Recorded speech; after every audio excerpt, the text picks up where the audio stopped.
Good evening, friends. Today we will discuss the topic error in measurement. Friends, सबसे पहले हमें जानना ज़रूरी है कि मेजरमेंट होता क्या है। अगर हमारे को मेजरमेंट के बारे में नहीं पता तो एरर्स इन मेजरमेंट निकालना बड़ा ही इम्पॉसिबल हो जाएगा हमारे लिए। और दोस्तों, अब बात करते हैं किसकी, मेजरमेंट की।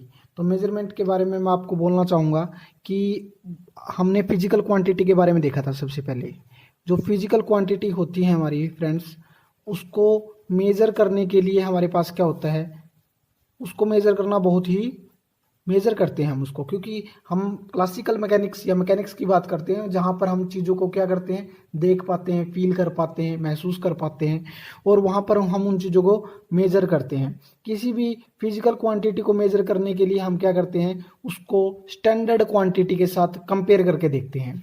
क्या करते हैं हम, फिजिकल क्वांटिटी को स्टैंडर्ड जो हमारी यूनिट होती है उसके साथ हम क्या करते हैं, कंपेयर करके देखते हैं। दोस्तों, स्टैंडर्ड यूनिट के साथ कंपेयर करना, कंपैरिजन करना ही क्या कहलाता है, मेजरमेंट कहलाता है। लेकिन दोस्तों, कोई भी मेजरमेंट जो होता है वो परफेक्ट नहीं होता। उसमें क्या होता है, कुछ ना कुछ जो है वो एरर्स हमेशा होती है। मतलब कि एरर का मतलब अगर मैं आपको समझाना चाहूँ तो अगर हम कोई भी एक्सपेरिमेंट करते हैं, तो एक्सपेरिमेंट करने के टाइम पे हम क्या देखते हैं कि एक तो जो एक्चुअल वैल्यू होती है उस एक्सपेरिमेंट की वो, और जो वैल्यू हमें, एक वैल्यू होती है एक्चुअल वैल्यू, वो जो वास्तविकता में उसकी वैल्यू होती है, और एक जो होता है हमें, जो हम वैल्यू को मेज़र करते हैं उस टाइम पर, या फिर एक्सपेरिमेंट से जो हमारे को वैल्यू मिलती है उसको हम क्या बोलते हैं, मेजर्ड वैल्यू या ऑब्जर्व्ड वैल्यू, हम ऐसे उसको बोल सकते हैं। और इस एक्चुअल वैल्यू को ट्रू वैल्यू भी कहा जाता है, ट्रू वैल्यू।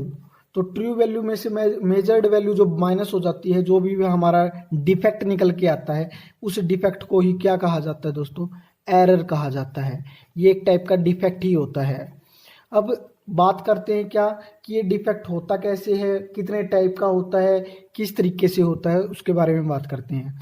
तो ये एरर जो होती है हमारी, वो मेनली बेसिकली हमारी कितनी होती है, 3 टाइप से होती हैं दोस्तों। कितने टाइप से, 3 टाइप से। सबसे पहली जो एरर होती है हमारी, वो होती है सिस्टेमेटिक एरर। पहली एरर का नाम है हमारा दोस्तों सिस्टेमेटिक एरर, और दूसरी एरर का नाम है रैंडम एरर, या इसको बाय चांस एरर भी कहा जाता है। और जो थर्ड एरर है, इसको बोलते हैं हम ग्रोस एरर, ग्रोस एरर। तो दोस्तों, ये हमारी है, हम इनके बारे में बात करेंगे कि रैंडम सिस्टेमेटिक एरर क्या होती है, रैंडम एरर क्या होती है, इनके बारे में पढ़ेंगे अब हम। तो सिस्टेमेटिक एरर की बात करते हैं सबसे पहले। तो सिस्टेमेटिक एरर में क्या होता है फ्रेंड्स, कि ये वो टाइप की एरर होती है जो कि एक डायरेक्शन में होती है, एक डायरेक्शन में होती है, इन वन डायरेक्शन। और यहाँ पर एक डायरेक्शन का मतलब है कि उसकी वैल्यू में, जो वैल्यू हमने देखी है उस वैल्यू में वो चीज़ पॉजिटिव, या तो आपको पॉजिटिव मिलेगी, या तो कुछ बढ़ी हुई, वो जो आपकी नंबर है वो वैल्यू बढ़ी हुई मिलेगी, या फिर आपको घटी हुई मिलेगी। एक ही मिलेगी आपको, आइदर पॉजिटिव और नेगेटिव, या तो पॉजिटिव या नेगेटिव, एक ही डायरेक्शन में आपको मिलेगी। ऐसी एरर को मिनिमाइज किया जा सकता है। दूसरी जो है, इस सिस्टेमेटिक एरर भी दोस्तों बहुत सारी टाइप की होती हैं, जैसे कि इंस्ट्रूमेंटल एरर, या फिर क्या है, पर्सनल एरर, या फिर कोई किसी भी कोज की वजह से जो एरर होती है उनको बोला जाता है। मैं मेनली 2-3 टाइप इसकी बात कर लेता हूँ। जैसे कि इंस्ट्रूमेंट की वजह से भी ये एरर हो सकती है। अगर हमारे इंस्ट्रूमेंट जिससे हम एक्सपेरिमेंट करते हैं उसमें कुछ ना कुछ गड़बड़ी हो दोस्तों, कुछ एरर हो, मैन्युफैक्चरिंग एरर हो, या फिर डिजाइन जो है उसका वो सही से ना बना हो, या फिर उसको ठीक तरीके से लगा ना रखा हो, अरेंज ना कर रखा हो, उस टाइप, तब क्या होती है, इंस्ट्रूमेंटल एरर कहा जाता है उसको। तो ये क्या होती है, इम्परफेक्शन इन डिजाइन, जो है डिजाइन की वजह से होती है ये, इम्परफेक्शन इन डिजाइन, और मैन्युफैक्चरिंग डिफेक्ट की वजह से होती है, और मैन्युफैक्चरिंग डिफेक्ट की वजह से होती है। तो इसको हम क्या बोलते हैं, इंस्ट्रूमेंटल एरर बोलते हैं। और जो है, ये एरर जो है मेनली वहाँ पे हो सकती है जहाँ पे जहाँ पे बनाया जाता है इनको इंस्ट्रूमेंट वगैरह को, हो सकता है इंडस्ट्री में, ये इंडस्ट्री वगैरह में जहाँ पे बनाया जाता है वहाँ पर कोई प्रॉब्लम हो, या फिर स्केल का ध्यान ना रखा जाए, वहाँ पर इंस्ट्रूमेंटल एरर हो सकती है। इंस्ट्रूमेंटल को एरर को रिड्यूस किया जा सकता है एक्यूरेट मेजरमेंट के साथ, और या फिर बिल्कुल सही तरीके से उसको करेक्शन करके, ऐसे हम उसको ठीक कर सकते हैं। दूसरा जो मैंने बोला दोस्तों, एक की पर्सनल एरर भी होता है। पर्सनल एरर मतलब है कि आपने वैल्यू जब एक्सपेरिमेंट करते हुए आपने वैल्यू जो है वो ठीक ढंग से नहीं लिखी, या फिर आपने मतलब रीडिंग आपने ठीक ढंग से नहीं की, या फिर आपने इंस्ट्रूमेंट या अपैरेटस को सही तरीके से लगाया ही नहीं है। तो ऐसे में क्या होता है कि अपैरेटस को ठीक ढंग से ना रखने पर अपैरेटस अरेंजमेंट में जो प्रॉब्लम होती है वो, या फिर दोस्तों किसकी वजह से, रीडिंग की वजह से, रीडिंग में कोई दिक्कत हो, वो उसकी वजह से क्या होता है, उसे पर्सनल एरर कहा जाता है। एक और होता है दोस्तों ऐसे ही, उसको बोलते हैं हम list count error. List count का मतलब होता है वो मिनिमम नंबर या वो मिनिमम वैल्यू जिसको हम अपैरेटस से मेजर कर सकते हैं, अपैरेटस से मेजर कर सकते हैं, उसको हम क्या कहते हैं, लिस्ट काउंट कहते हैं।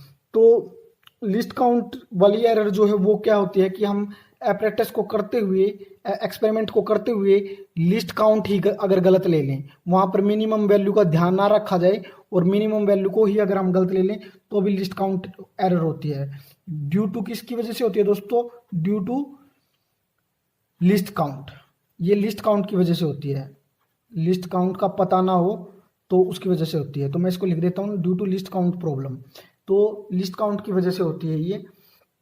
ऐसे ही हमारा जो है नेक्स्ट है वो है रैंडम एरर। तो नेक्स्ट जो हमारा है रैंडम एरर।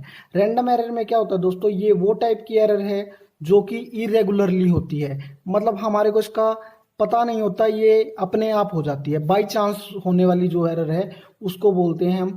ये हो सकता है कि या तो साइन की वजह से भी हो सकती है दोस्तों, ये साइन की वजह से या फिर साइज की वजह से, दोनों तरीके से हो सकती है।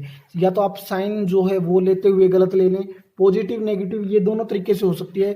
जरूरी नहीं है कि आप वैल्यू आपको बढ़कर ही मिले, हो सकता है आपको घटकर ही मिले, दोनों तरीके से हो सकती है, इन बोथ वेज, पॉजिटिव भी और नेगेटिव भी जो है दोनों तरीके से हो सकती है। रैंडम एरर जो है वो कोजिज की वजह से भी हो सकती है, जैसे कि हम जब एक्सपेरिमेंट करते हैं उस टाइम पर कोई ऐसा एक्सपेरिमेंट हो जिसमें एयर की ज़रूरत ना हो, एब्सेंस ऑफ एयर हो, वाइब्रेशन हो जाए, उसकी वजह से हमारी रीडिंग ख़राब हो जाए, या टेम्परेचर ज़्यादा दे दें, या फिर प्रेशर ज़्यादा दे दें, या फिर वोल्टेज सप्लाई जो है वो ज़्यादा कर दें, या कोई भी किसी भी तरीके का कोज हो सकता है दोस्तों जिसकी वजह से ये रैंडम एरर हो सकती है। इसको मैंने बोला था कि इसको चांस एरर भी कहा जाता है। चांस ये बाई लक होती है, मतलब कि। और रैंडम एरर का एक और दोस्तों हो सकता है कि ये बहुत स्मॉल स्केल पे हो, और ये भी हो सकता है कि बहुत बड़े लेवल पे हो जाए, एक ब्लंडर मिस्टेक की तरह हो जाए, ह्यूज लेवल पे हो जाए। तो दोनों तरीके से जो है वो क्या है, रैंडम एरर हो सकती है। और थर्ड वन की बात करते हैं। अब थर्ड वन की बात करते हैं दोस्तों, ग्रॉस एरर जो है। ग्रॉस एरर जो क्या होती है, ये एरर जो है वो ऑब्जर्वर जो ऑब्जर्व करता है एक्सपेरिमेंट को, उसकी लापरवाही की वजह से होती है। किसकी वजह से होती है, उसकी ब्लंडर मिस्टेक की वजह से होती है, या due to carelessness of observer, उसकी वजह से होती है। और दोस्तों इसका मैं आपको बताना भूल गया कि जो आपका रैंडम एरर है उसको ठीक किया जा सकता है। It can be corrected by the arithmetic mean. अगर हम उसको, मान लो हमने एक्सपेरिमेंट, हम 12 बार एक्सपेरिमेंट करते हैं, कई बार ऐसी भी होता है कि एक्सपेरिमेंट करते हैं वैल्यू हमारी सेम नहीं आती। मान लो कि हमें जो ग्रेविटेशनल कांस्टेंट वैल्यू का है वो दिया गया, और कभी हमारी वैल्यू 6 आती है, कभी हमारी वैल्यू 7 आती है, कभी कुछ आती है, अलग अलग टाइप से जो वैल्यू हमारी आती है उसका हम क्या कर लेते हैं कि मीन ले लेते हैं दोस्तों। मीन का मतलब है जितनी बार आपने एक्सपेरिमेंट किया अपॉन में उसकी वैल्यू लिख लेंगे, अपॉन में जितनी बार किया, अपॉन में n, वो टाइम उतनी बार लिख के हम उसकी जो है मीन वैल्यू लेकर क्या कर देते हैं, इसको, इस एरर को करेक्ट कर सकते हैं। मीन वैल्यू को हम एग्जैक्ट मान लेंगे, फिर 3 बार कर लेते हैं जैसे कि, और फिर हम देख लेते हैं कि ये वाली जो वैल्यू है मीन निकाल के देख लेते हैं। 3 बार अगर एक्सपेरिमेंट करते हैं अलग अलग वैल्यू आती है तो उसका मीन करके देख लेते हैं। तो इसको हम रैंडम एरर को ऐसे ठीक कर सकते हैं। अब ग्रॉस एरर की बात कर रहा था मैं कि ऑब्जर्वर की केयरलेसनेस की वजह से होती है। हो सकता है कि इंस्ट्रूमेंट की जो है उसने रीडिंग ठीक ढंग से ना की हो, ये हो सकता है। रीडिंग की लापरवाही की वजह से हो सकती है, या फिर ऑब्जर्वेशन ही ठीक ढंग से ना किया हो, ऑब्जर्वेशन के टाइम पे जो गड़बड़ी हो सकती है उसकी वजह से हो सकती है, ऑब्जर्वेशन जो है वो रॉन्ग हो गई हो, या फिर रिकॉर्ड जिस टाइम पे लिया उसने, जिस टाइम पे उसने रिकॉर्ड किया हो ऑब्जर्वेशन को, उस टाइम पर भी ये गलती हो सकती है, या फिर ऑब्जर्वेशन की वैल्यू ही उसने जो है वो गलत लिख ली हो। तो ये जो मिस्टेक है ये मेनली इन टाइप से हो सकती है। और ग्रॉस एरर को भी तरीके से ध्यान ध्यान से इसको ठीक किया जा सकता है जब आप पूरी तरीके से पूरा ध्यान लगाकर विद कंप्लीट अटेंशन जब आप एक्सपेरिमेंट को करते हो तो आप ग्रॉस एरर को ठीक कर सकते हो। नाउ दोस्तों अब हम बात करते हैं एब्सोल्यूट एरर के बारे में। एब्सोल्यूट एरर जो होती है वो फिजिकल क्वांटिटी के मेजरमेंट के टाइम पर होती है। और ये क्या होती है कि ट्रू वैल्यू जो हमने देखा था, ट्रू वैल्यू बेसिकली एरर की जब भी बात करते हैं तो वो एरर होता ही क्या है कि ट्रू वैल्यू माइनस में जो होता है हमारी ऑब्जर्व्ड वैल्यू होती है एक टाइप से, या मेजर्ड वैल्यू जो होती है उसको उसके लिए होता है, एरर निकलता ही ऐसे है। तो लेकिन जो एब्सोल्यूट एरर जो है वो क्या होता है, it is the difference between the true value and the individual measured value of the quantity. यहाँ पर हम किसकी बात करते हैं, अलग अलग से जो भी हमने वैल्यू को ऑब्जर्व किया है उसका जो डिफरेंस होता है वो होता है दोस्तों। जैसे कि मान लो मैंने एक एक्सपेरिमेंट किया और जो मैंने पहली वैल्यू जो मेरी आई एक्सपेरिमेंट करने के बाद A1 का रिजल्ट आया, फिर मैंने A2 का रिजल्ट आया, फिर A3 का, और ऐसे ही फिर A4 का रिजल्ट आया। दोस्तों मेरा अगर ये रिजल्ट आता है और मेरे को पता करना है कि अब मैं इसका क्या कर लूंगा, अर्थमेटिक मीन निकाल लूंगा AM, इन चारों का एक ऐसी वैल्यू ले लूंगा जो कि मैं जिसको एक्सपेरिमेंट के रिजल्ट के तौर पे यूज कर सकता हूं। तो ऐसे में रिजल्ट तो मेरा एक नहीं है दोस्तों, 4 रिजल्ट आए मेरे एक तो 4 रिजल्ट को सोल्व करने के लिए मैं क्या कर लूंगा कि उनको एवरेज के तौर पर एक रिजल्ट मानने के लिए मैं सबको कंबाइन कर लूंगा, सम अप कर लूंगा उनको। और जितनी बार मैंने उस एक्सपेरिमेंट को किया, मैंने 4 बार किया है तो मैं 4 वैल्यू लिख लूंगा यहाँ पर, और मेरा जो रिजल्ट आ जाएगा वो ऐसे करके आ जाएगा दोस्तों कि मेरी इतनी वैल्यू आई। मान लो मेरी वैल्यू कितनी भी आई, मान लो मेरी वैल्यू आ गई AI, कुछ भी करके वैल्यू मेरी AI आ गई, वो कुछ भी हो सकती है AI वैल्यू। तो मेरे को अगर अब एब्सोल्यूट एरर निकालना है कि मेरा A1 की वैल्यू में कितना चेंज आया है, तो मैं देख लूंगा दोस्तों कि AI आया है मान लो, तो AI माइनस A1 पहला जो है A1 की एरर में जो मेरा चेंज आया वो AI माइनस A1 आया। अगर मैं देखता हूं कि मेरा A2 की वैल्यू में जो चेंज आया है, एरर आया है, वो कितना आया है, तो मैं देख लूंगा कि मेरी मीन वैल्यू से A2 का डिफरेंस कितना है। मेरी मीन वैल्यू AI आई थी तो मेरा जो डिफरेंस हुआ A2 हुआ। ऐसे ही मैं डेल्टा A3 को निकाल सकता हूँ, AI माइनस A3, और ऐसे ही मैं डेल्टा A4 की वैल्यू का एरर निकाल सकता हूँ, AI माइनस A4 करके निकाल सकता हूँ। दोस्तों अब देखिए यहाँ पर जो हमारी delta A1, delta A2, delta A3 और डेल्टा A4 हमारी 4 वैल्यू आई, क्योंकि मैंने 4 बार एक्सपेरिमेंट को जो था वो करके देखा था। अब हम बात करेंगे किसकी, मीन एब्सोल्यूट एरर की। दोस्तों अब मैं मीन एब्सोल्यूट एरर की बात करता हूं। मैंने जो वैल्यू देखी थी मेरी डेल्टा A1, जो एरर मेरा आया था A1 के साथ में, मैंने देखा था मीन वैल्यू को माइनस कर दिया था A1 की वैल्यू जो मेरा रिजल्ट आया था उसके साथ में, तो मेरा डेल्टा A1 का एरर आ गया था, और ऐसे मैंने हर वैल्यू का जो एरर था वो निकाल लिया था। अब अगर मेरे को मीन एब्सोल्यूट एरर की बात करनी है तो मैं क्या कर लेता हूँ, इन चारों क्वांटिटीज को, इन चारों रिजल्ट को ऐड कर लेता हूँ और उनका मीन निकाल लेता हूँ। दोस्तों हो सकता है यहाँ पर आपने 4 बार ना करके n बार एक्सपेरिमेंट किया हो तो अपॉन में n कर देंगे, 4 बार किया है तो 4 बार लिख देंगे, 5 बार आपने एक्सपेरिमेंट की वैल्यू को देखा है तो 5 बार कर देंगे। इस तरीके से आप क्या कर सकते हैं, मीन एब्सोल्यूट एरर की वैल्यू को निकाल सकते हैं। अब दोस्तों बात आती है किसकी, रिलेटिव एरर की। रिलेटिव एरर या फिर आप उसको बोलते हैं क्या, फ्रैक्शनल एरर। 2 टाइप के एरर जो है ये एक ही होता है, रिलेटिव एरर बोले या फिर फ्रैक्शनल एरर बोल दे दोस्तों। तो यहाँ पर देखिए आपने 2 टाइप से वैल्यू को निकाला था, कौन सी, एक तो आपने निकाला रिलेटिव एरर के बारे में, रिलेटिव एरर के बारे में बात की थी। रिलेटिव एरर मतलब मीन, 2 एरर के बीच में आप क्या निकाल रहे हो, रिलेशन निकाल रहे हो। एक तो ये वाला एरर दोस्तों जो हमने मीन एब्सोल्यूट एरर था, ये अपॉन में क्या होगा, मीन एब्सोल्यूट एरर अपॉन में मीन वैल्यू, आपने वैल्यू जो है उसका कितना मीन था, और इनटू में क्या है, ये आपका क्या हो जाएगा, रिलेटिव एरर हो जाएगा दोस्तों। मीन एब्सोल्यूट एरर मतलब ये वाला, और मीन वैल्यू मतलब जो मैंने बीच में मीन वैल्यू जो निकाली थी, मीन निकाला था उन सबका, पहले वाली A1 A2 A1 plus A2 plus A3 plus A4 upon में 4 करके किया था, वो मेरी मीन वैल्यू थी दोस्तों। मैंने उसको M से डिनोट किया था, और इसको मैं डेल्टा जो है M से डिनोट कर लेता हूं, तो डेल्टा M बाई M हो गया यहाँ पर वैल्यू जो है, या मैं इसको डेल्टा AM डिनोट कर लेता हूं, क्योंकि A की वैल्यू का चेंज आया है, मीन निकाल रहा हूं तो डेल्टा AM आया, और इसको मैं क्या लिख लेता हूं, AM करके लिख लेता हूं। तो ये जो है मेरा ये मीन, अब ये मेरा क्या है, रिलेटिव एरर है दोस्तों।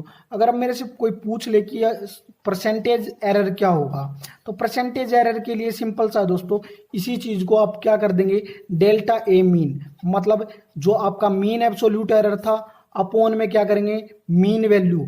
मीन वैल्यू मतलब दोस्तों क्या, AM जो है यही हमारी मीन वैल्यू थी, और इनटू में क्या कर देंगे आप, 100 कर देंगे। ये आपकी फॉर्म किस में निकल आएंगी दोस्तों, परसेंटेज एरर के अंदर निकल आएंगी। दोस्तों अब बात करते हैं कम्बिनेशन ऑफ एरर की। तो कम्बिनेशन ऑफ एरर का मतलब है कि आप एरर को कैसे किस तरीके से हैंडल कर पाते हैं। हो सकता है अगर आपकी एरर सम के अंदर आया, तो ये कम्बिनेशन ऑफ एरर जो है वो एरर मतलब कितने टाइप से हो सकती है, आप एरर सम में कर सकते हैं, आपकी एरर जो है वो डिफरेंस के अंदर हो सकती है, प्रोडक्ट के अंदर हो सकती है, या फिर डिवीजन के अंदर हो सकती है। मान लो आपने एक एक्सपेरिमेंट किया, आपकी रिजल्ट जो था A1 था और A2 था, आपका A1 की वैल्यू के साथ में आपका जब एरर किया तो आपका एरर आया कितना दोस्तों, डेल्टा A1, और ऐसे ही A2 के साथ जब आपने किया तो आपका जो आया एरर वो आया डेल्टा A2। तो आप इसको सम करेंगे तो क्या होगा, जो हमारा रिजल्ट आएगा दोनों का, मान लो इनका रिजल्ट हमारा क्या था, x जो था ये था हमारा रिजल्ट आना चाहिए था जो ये था, तो x की वैल्यू का जो रिजल्ट आएगा वो हमारा क्या होगा, और ये हमारा क्या होगा, डेल्टा x, कि दोनों की वैल्यू का जो डिफरेंस आया, स्मॉल चेंज जो आया उसकी वैल्यू में ये इतना आया। तो हम क्या करेंगे, x की वैल्यू जो होगी हमारा, जब टोटल रिजल्ट आएगा, जब नेट रिजल्ट आएगा, तब उसमें हम क्या करेंगे कि x की वैल्यू जो हमारी है, जो जितना रिजल्ट आना चाहिए था वो प्लस में जितना भी चेंज आया उस रिजल्ट के अंदर वो, तो इसको हम ऐड करके देख लेते हैं दोस्तों। तो इसको कंबाइन कर लेते हैं फिर। तो यहाँ पर हमारा क्या हो गया, A1 प्लस A2 प्लस में डेल्टा A1 प्लस में डेल्टा A2। तो इसको हम क्या कर लेते हैं, कंबाइन करके देख लेते हैं, और जो है हमारा रिजल्ट सही आ जाएगा बिल्कुल। तो हम ऐसे ये इसको सम करके देखते हैं। ऐसे ही इसको दूसरी तरीके से क्या करते हैं, एरर जो है उसको डिफरेंस करके भी देख सकते हैं। Error in A difference, difference के अंदर भी एरर हो सकता है दोस्तों। यही चीज जो मैंने ऊपर बोली थी कि एक्सपेरिमेंट मेरा ऐसे था और मेरा ये ऐसे था, तो हो सकता है कि वो माइनस में नेगेटिव के साइन पे हमारा क्या हो, वहां पर गड़बड़ी हो कि एक्स की वैल्यू जो मेरी थी वो A माइनस बी होना चाहिए था। मेरा जो चेंज आया वो क्या आया कि इस A की जगह पर जो चेंज आया वो डेल्टा A1 आया, बी की जगह पर जो चेंज आया डेल्टा B1 आया, और मैंने इसको क्या किया, माइनस, दोनों का चेंज आया। तो यहाँ पर मैं इसको डिफरेंस निकालूंगा, तो यहाँ पर क्या होगा, मेरा जो नेट रिजल्ट आएगा वो हो जाएगा मेरा x माइनस डेल्टा x। तो यहाँ से मैं उसकी वैल्यू को निकाल सकता हूँ। ऐसे ही दोस्तों क्या होगा, प्रोडक्ट का होगा। प्रोडक्ट में क्या होगा कि ये जो चीजें आपने ली थी साथ में, यहाँ पर प्लस में और माइनस में ली थी, वो अब प्रोडक्ट के अंदर हो जाएंगी शामिल आपकी। तो एरर जो है प्रोडक्ट में भी हो सकता है। हो सकता है आपकी जो वैल्यू थी उसमें आपको प्रोडक्ट करना है दो क्वांटिटीज का, ए और बी का। ए के साथ मान लो 6 है, आपका ए की वैल्यू क्या है, 6 है, और बी की वैल्यू मान लो आपकी कितनी है, 7। आपका रिजल्ट आना चाहिए था इतना, लेकिन आया क्या, जब आपने एक्सपेरिमेंटल वैल्यू देखी तो आपकी जो वैल्यू आई, चेंज आया, वो क्या आया, 6.1 आया, और यहाँ पर बी की जगह पर क्या आया, डेल्टा बी जो था वो 7.3 आ गया दोस्तों रिजल्ट। ऐसे वो माइनस भी हो सकता है, प्लस भी हो सकता है 6.9 भी हो।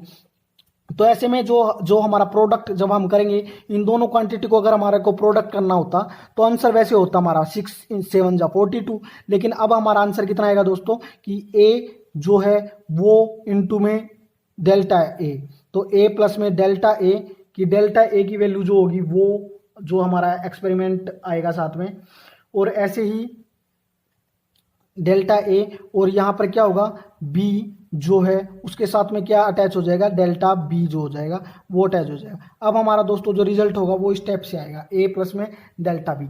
ए का मतलब है चेंज कितना आया, ए मतलब 0.1 का चेंज आता है यहाँ पर, तो 6.1 होगा। यहाँ पर 7 है तो डेल्टा बी मतलब कितना चेंज आया, 0.3 का चेंज आया, तभी 7.3 बनेगा।